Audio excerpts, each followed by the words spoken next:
Hello বন্ধুরা, আসসালামু আলাইকুম। কেমন আছেন আপনারা সবাই? আশা করি ভালো আছেন, সুস্থ আছেন সবাই সবার পরিবারকে নিয়ে। হোক আমিও ভালো আছি মোটামুটি। আজকেও প্রতিদিনের মতো আরেকটি ভিডিও নিয়ে হাজির হলাম আপনাদের মাঝে সকাল 7টা থেকে।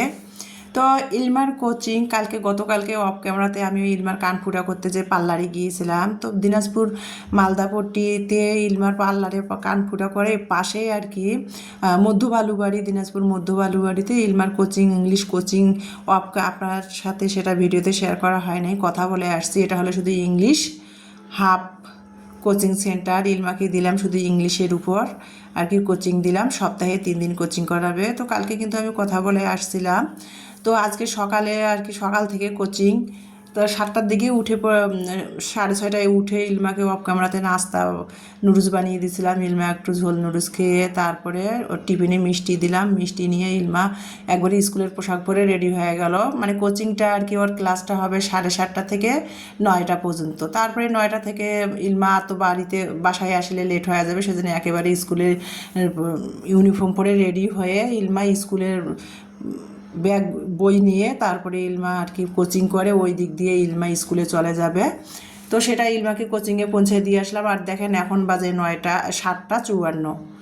মানে ইলমাকে 7টার দিকে পৌঁছে দিয়ে আসছি। আর আজকে যেহেতু ইলমার নতুন ইংলিশ কোচিং সেন্টারটা, তো সেই জন্য আমি আর কি 7:10 আর কি সেখানে গেছি। যদিও 7:30টা থেকে আর কি ওদের ক্লাস শুরু হবে। তো গিয়েছি, ইলমা পৌঁছায় দিয়ে পায়ে হেঁটে বাসায় এসেই দেখেন 7:54 বাজে। তো সকালবেলায় কিন্তু 6টার দিকে উঠেই কিন্তু আমি একটু তো এসবগুল ভিজিয়ে রেখেছিলাম গ্লাসে করে। তো গ্যাসের ওষুধ দিয়ে এসবগুলের পানিটা খাবো সকালবেলা। আর আমার প্রিয় আপু ভাইয়া আপনাদের সাথে শেয়ার করতেছি। তারপরে নাস্তা বানাবো। তো ইমানি ঘুমাচ্ছে। ইমানি আজকে সকালে প্রস্তুতি ব্যাচে কোচিং করতে যায় নাই, ক্লাস করতে যায় নাই। ও একেবারে ওর ম্যাথের ক্লাস আছে 9টার দিকেও একেবারে যাবে। তো আমি সেজন্য ওই যে আপনাদের সাথে গতকালকে তো বলেছি গ্যাস শেষ হয়ে গেছে আমার শুক্রবারে বিকালের দিকে। মানে বিকালের দিকে গ্যাস শেষ হয়ে গেছে, তারপরে কিন্তু শুক্রবারে বিকেলে গ্যাস শেষ হয়ে গেছে। আমি গ্যাস আনতে যাব, হঠাৎ করে ভাই আসলো শুক্রবারে 4টার দিকে। তারপরে আর গ্যাস আনতে গেলাম না গ্যাসের দোকানে। তো ভাইকে সময় দিলাম। ভাই আধা ঘন্টা 1 ঘন্টার মতো ছিল, আপ্যায়ন করলাম, সময় দিলাম আর কি। তো তারপরে ভাই চলে যাওয়ার পর মাগরিব হয়ে গেছে, আর গ্যাস আনা হয় নাই। তো কালকে আবার রোজ শনিবার ছিল, কালকে আর কি আমি ফ্রিজ পরিষ্কার করেছি। ইলমার কান ফুটা করার জন্য পার্লারে গিয়েছিলাম। তারপরে ইলমার টুকিটাকি একটু রাফ ইউজ করার জন্য কিছু সালোয়ারের কাপড় কিনে দিয়েছি। মার্কেটে গিয়েছিলাম। মার্কেট থেকে আসার পথে 4টার দিকে আমি গ্যাসের দোকানে গিয়েছিলাম, গ্যাসের অর্ডার দিয়ে আসলাম। তো ওই গ্যাসের লোকটা বলল যে বাড়িতে যান, আমার লোক আর কি সাইকেলে করে গ্যাস দিয়ে ডেলিভারি বয় বাসায় যেয়ে আপনার দিয়ে আসবে। তো বলা হয়েছিল 4টার দিকে যে বলে আসছি, সেই লোক আসে নাই। আর তারপরে আমি 4টার পরে মাগরিব পর্যন্ত অপেক্ষা করে তারপরে মাগরিবের দিকে আমি ফোন করলাম। তারপরে সেই লোক নাকি বাড়িতে গিয়েছিল দুপুরে খাবার খাইতে, তারপরে আর আসে নাই। তারপরে আবার রাতের 8টার দিকে ফোন দিয়েছে, তারপরেও আসে নাই। তো সেই লোক গ্যাসের দোকান থেকে বলছিল যে আপা আজকের কথা বলেছিল যে সকালবেলা ফার্স্টে আগে আমার বাসায় গ্যাসটা ডেলিভারি দিয়ে যাবে।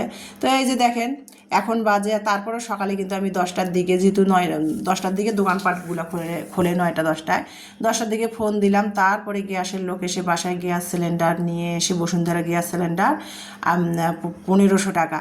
তো গ্যাস সিলিন্ডারটা সেটিং করে দিল, ওনাকে টাকাটা গুনে দিয়ে দিলাম, উনি নিয়ে গেল।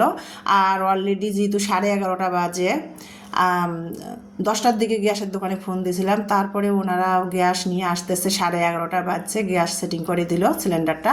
তারপরে আমি এদিকে ভাত বসিয়ে দিয়েছি অফ ক্যামেরাতে, ভাতটা একটু নেড়ে দিলাম। আর আমার রাইস কুকারে ভাতটা একটু না নেড়ে দিলে, মাঝখানে 2বার রাইস কুকারে ভাত রান্না করলে মাঝখানে 2-1বার নেড়ে দিতে হয়, না হলে উপরের ভাত চাল থাকে, তলের ভাত নরম হয়ে যায় রাইস কুকারের। তো নেড়ে দিয়ে তারপরে ওয়াশরুমে আসলাম। এই যে ইলমার গোসলের কাপড় চোপড়, তারপরে কিছু টেবিলের ক্লথগুলো আর কি ময়লা হয়েছে কেচে দিব। তো সেগুলো আর কি হুইল ডিটারজেন্ট ফেনা করে কাপড়গুলো একটু 5 মিনিটের মতো ভিজিয়ে রাখবো। আর আমার প্রিয় আপু ভাইয়াদের সাথে সেগুলাই আর কি আমার ডেইলি লাইফের দৈনন্দিন জীবনের ভালো লাগাগুলো শেয়ার করতেছিলাম। তো কী করবো, আপু ভাইয়ারা এক হাত দিয়ে, কিন্তু আমি তো ট্রাইপড ব্যবহার করি না, আমার সবে আছে ব্যবহার করি না। আমি এক হাত দিয়ে ক্যামেরা ধরে কিন্তু ভিডিও করে কাজ করা খুব কষ্ট হয়। যতখানি পারতেছি আমার প্রিয় আপু ভাইয়াদের সাথে শেয়ার করার চেষ্টা করতেছি। তো এই যে টেবিল ক্লথগুলো নতুন কিনেছিলাম মেলাতে, যে ওই যে বৈশাখী মেলা হয়েছিল, তো সেগুলো আর কি নতুন তো দোকানের মধ্যে থাকে ধুলাবালি মানে, তখন আর কি ধোয়া হয়েছিল না। তো ভাবলাম যে এখন আর কি ধুয়ে দেয়। আর এখন যে রোদ, মানে আমার বারান্দা আর কি ছাদের কাজ করে, তো একটু ধুয়ে বারান্দায় দিলে পানি ঝরে যাবে। তো যাই হোক, এদিকে ওয়াশরুমে আসছে, সাবানও নাই, সাবান বের করে পরে দিলাম সাবান কেসে।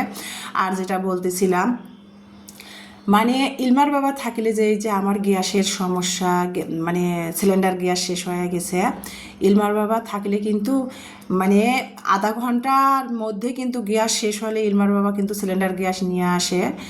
আর দেখেন, মানে মহিলা মেয়ে মানুষ দিয়ে যে সব কাজ যদি হতো, তাহলে এই যে বিশ্ব সংসার জগতে কি আর কি ছেলের প্রয়োজন হতো না। আর ছেলে দিয়ে যদি সব কাজ হতো তাহলে মেয়ের প্রয়োজন হতো না। তো দেখেন, ইলমার বাবা থাকলে, বাসায় থাকলে কিন্তু আজ 3 দিন ধরে বাসায় গ্যাস নাই। গ্যাসের দোকানে যে আমি সিলিন্ডার গ্যাস দরদাম করে বলে আসলাম, তারপরও সেই গ্যাস আমাকে একদিন পরে দিয়ে গেল।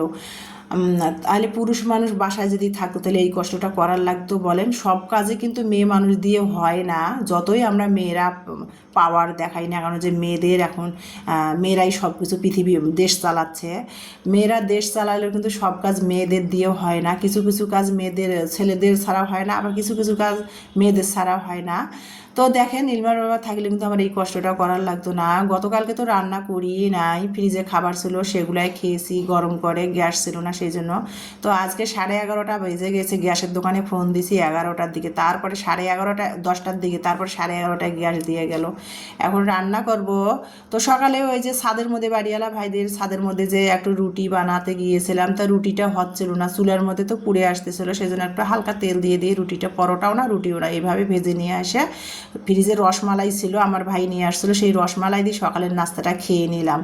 আর পাঁচতলায় ছাদে বাড়িওয়ালা ভাইরা রান্না বান্না করে মাটির চুলায়, ও পাঁচতলায় উঠানামা করাটাও কষ্ট।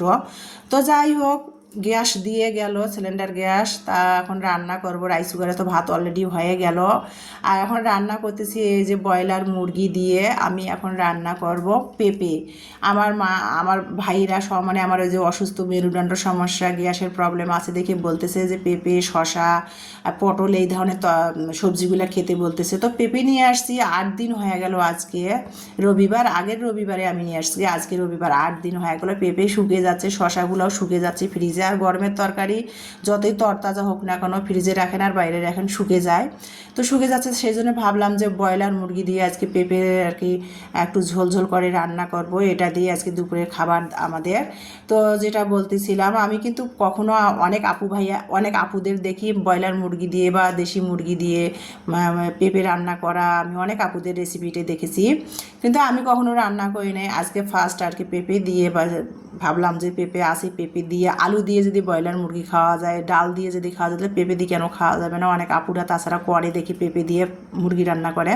তো আমিও সেজন্য ভাবলাম যে আমিও পেঁপে দিয়ে মুরগি রান্না করব। তো মুরগিটা কিভাবে রান্না করে নিচ্ছে, ব্রয়লারের মুরগিটা, সেটা তো আপনারা দেখতেই পেয়েছেন। আর কি বলবো, মাংসের যে রেগুলার মশলা যে যে যা যা দেয় সেগুলো দিয়ে মশলাটা কষিয়ে নিয়ে ব্রয়লারের মুরগিটা ভালো করে কষায় নিচ্ছিলাম। মাংসটা ভালো করে তেলের উপর উঠে গেছে, কষা কষা পোড়া পোড়া হয়ে গেছে, তারপরে কিন্তু পেঁপেটা দিলাম। আর পেঁপেটা আমি ঠুমা ঠুমা করে কীভাবে কেটে নিয়েছি সেটা তো ভিডিওতে দেখতেই পাচ্ছেন, আর ব্যাখ্যা করে কি বলবো।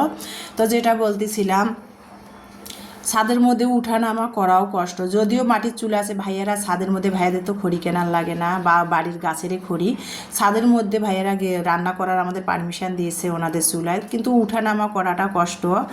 আর ইলমার বাবা থাকলে কিন্তু গ্যাস কিন্তু 10 মিনিট আধা ঘন্টার মধ্যে বাসায় নিয়ে আসতো, সেখানে 3 দিনের জায়গায় আমার বাসায় গ্যাস নাই।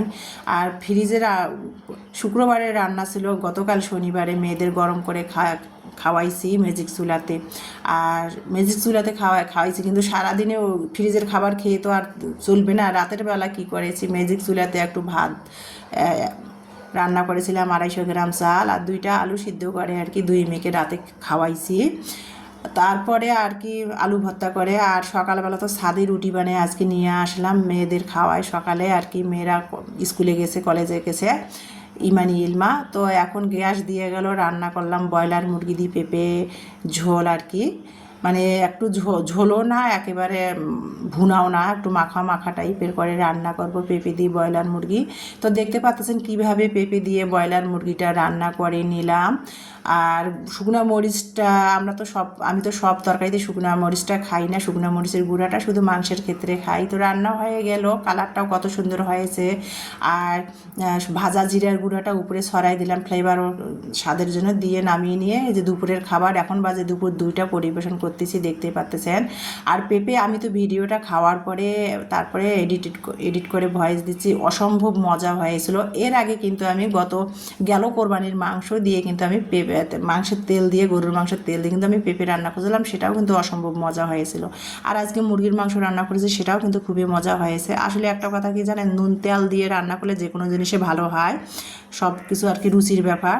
তো তারপরে 6টার দিকে কিন্তু আমি এই যে দেখতে পাচ্ছেন এখন বাজে 5:30। আমি দোকানে আসছি, কয়েল নাই বাসায়, আর চারিদিকে মেঘ একেবারে অন্ধকার হয়ে আসছে। 5:30 বাজে, মনে হয় যেন বৃষ্টি হবে। তো ভয় লাগতেছে, বিদ্যুৎ চমকাচ্ছে। আর আমার মেয়ে, আমি বিদ্যুৎ চমকালে খুবই ভয় পাই। এই যে দেখতে পাচ্ছেন, তারপরে তাড়াতাড়ি করে দৌড়ে যায় পাড়ার দোকান থেকে কয়েল নিয়ে বাসায় চলে আসলাম। আর এই দেখেন একটুখানি বারান্দা দিয়ে শেয়ার করতেছে আপনাদের, দেখেন মনে হয় রাত হয়ে গেছে। এখন কিন্তু বাজে 6টা, কীরকম ঝড় হচ্ছে আর বিদ্যুৎ চমকাচ্ছে। তো আজকে এই পর্যন্ত ভিডিওটা। সবাই ভালো থাকবেন, সুস্থ থাকবেন। সব ভিডিওটা দেখার জন্য অসংখ্য ধন্যবাদ। আল্লাহ হাফেজ।